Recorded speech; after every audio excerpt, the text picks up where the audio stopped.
ఢిల్లీ పెద్దలకు ప్రతి నెల 100 కోట్ల కప్పం. కాంగ్రెస్ పాలనలో 30% పాలసీ. ఆ పార్టీ ఓటమికి రంగం సిద్ధమని తెలంగాణ భవిష్యత్తు కోసమే కేసీఆర్ అప్పు చేసినట్టు. ఇక చూసినావా? వాళ్ళు బాపట మన తెలంగాణ భవిష్యత్తు కోసమే చేసినట్టు అప్పు. మీకు ఇక్కడ ఇంకా చాలా విషయాలు చూపెడతా. ప్రతి నెల 250 కోట్ల ఎంతనో తెలంగాణ రాష్ట్ర వ్యాప్తంగా ఉన్నటువంటి నకిలీ ఉద్యోగులు, ఫేక్ ఉద్యోగులందరికీ రాష్ట్ర ప్రభుత్వం చెల్లించుకుంటూ వచ్చింది. చెట్లు పుట్టలు గుట్టలు ఉన్నటువంటి భూములకు రైతు బంధు ఇచ్చుకుంటూ వచ్చింది. సో వాళ్ళకి శాలరీలు చెల్లించుకుంటూ వచ్చింది, వీళ్ళకి రైతు బంధు ఇచ్చుకుంటూ వచ్చింది. సో ఇట్లా కాంగ్రెస్ పాలనలో 30% పాలసీ. ఆ పార్టీ ఓటమికి రంగం సిద్ధం. తెలంగాణ భవిష్యత్తు కోసమే BRS party working president KTR అంటుడు. సో నేను మళ్ళీ క్లియర్గా చెప్తా. కేటీఆర్ది మీకు అర్థమయ్యేటట్టు చెప్తా. ఇందాక కొంచెం కన్ఫ్యూజన్ అయింది. ఢిల్లీ పెద్దల గట ప్రతి నెల 100 కోట్ల రూపాయలు వస్తున్నాయట. ఎవరికి? ఢిల్లీ పెద్దలకి, రేవంత్ సర్కార్ నుంచి.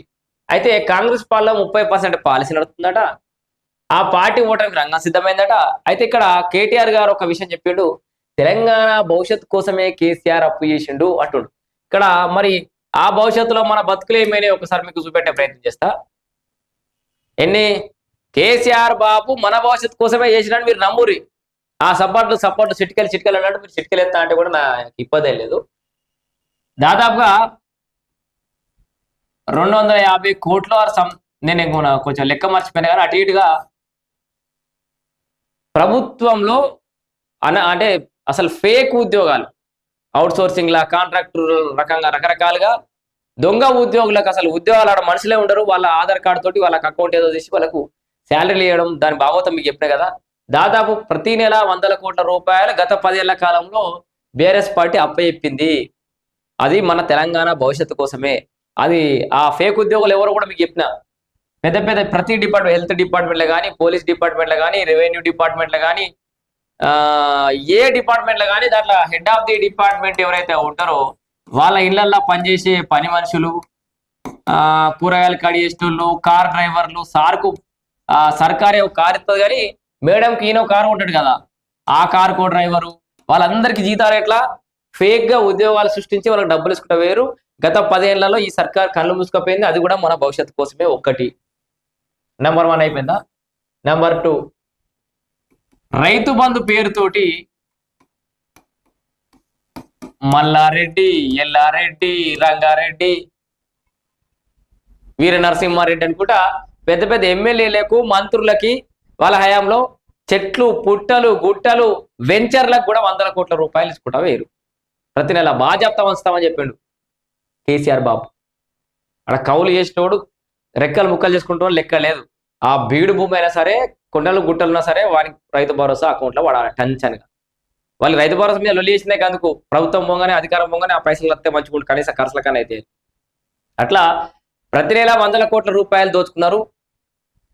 పెద్ద రోడ్లు వేసినాక కూడా వాళ్ళకి డబ్బులు వచ్చినాయి. అగ్రికల్చర్ ల్యాండ్ లెక్క ఇటు నాలా కన్వర్షన్ చేసుకోక అటు వెంచర్లు చేసుకొని ప్లాట్లు అమ్ముకుంటారు, ఇటు రైతు భరోసా వాడుతూనే ఉంది. ప్లాట్లు అమ్మినా అమ్మకపోయినా అట్లా దోచుకున్నారా. నెంబర్ 2 ఇంకోటి ఇప్పుడు మీకు ఇప్పుడే చూపిస్తా. ఇగో రైతు బంధు పేరుతో ఎట్లా దోసుకున్నారా, ఫేక్ ఉద్యోగాల పేరుతో ఇట్లా దోసుకున్నారా, ప్రభుత్వ భూములు అట్లా కొల్లగొట్టిరా. మన కేసీఆర్ మళ్ళీ మన భవిష్యత్తు కోసం యాద పెట్టుకోరి. ఇంకొకటి చూపిస్తాను మీకు ఈరోజు మళ్ళీ తాజాగా చూడండి బాబు, చూడండి. అద్దె ఆఫీసులు ఇక సొంత భవనాల్లోకి. ఇది అంటే పాజిటివ్ న్యూస్ మీకు. కానీ మరి ఇప్పుడు ఇన్ని రోజులు ఏడ నడిచినాయి అనే క్వశ్చన్ మార్క్ వస్తుంది కదా. ఇగో హైదరాబాద్ లో అందుబాటులో 4 లక్షల చదరపు అడుగుల స్థలం అద్దెకుంటున్న ప్రభుత్వ కార్యాలయాలు ఈ నెల 28 నాటికి సర్కార్ భవనాలకు పోతున్నాయి. ఎన్ని రోజులు అద్దె భవనాలు నడుస్తున్నాయి. మార్చి 31 నుంచి ప్రైవేట్ లో ఉండే కార్యాలయాలకు అద్దె చెల్లింపులు ఉండవు. ఇక అర్థమైందా? మార్చి 31 తారీఖు నుంచి ప్రైవేటు అద్దె భవనాలు ఉన్న వాటికి ఇక చెల్లింపులే అయ్యారు. ఎందుకంటే వాళ్ళకి ఆల్టర్నేటివ్ భవనాలు చూపెట్టిన కాబట్టి వాళ్ళు షిఫ్ట్ అయిపోవాలి.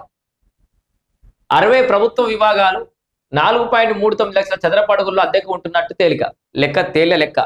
ఫేక్ ఉద్యోగం లెక్క తెలిసింది కాంగ్రెస్ సర్కార్. ఎక్కడెక్కడ అద్దె భవనాల కార్యాలయాలు నడుతుందో లెక్క తెలిసింది ఇప్పుడు సర్కార్. వీటి అద్దెల కోసం ఏడాదికి 800 కోట్లు, సంవత్సరానికి 800 కోట్ల రూపాయలు అద్దె చెల్లించుకుని 12 ఏళ్ళ. అంటే మన తెలంగాణ రాష్ట్రం ఏర్పడ్డాక 12 ఏళ్ళ 9,600 కోట్ల రూపాయలు కేవలం అద్దెకే చెల్లించారు. ఆ పైసలు ఎంత మంచిగా పనిచేస్తుంది సర్కార్కి. అద్దె భవనాలు నడిపేయకపోతే ఏపీ కార్యాలయాలు ఖాళీ అయ్యాక ఆ భవనాలకు వెళ్ళినా కూడా 100 కోట్లు మిగిలేటి.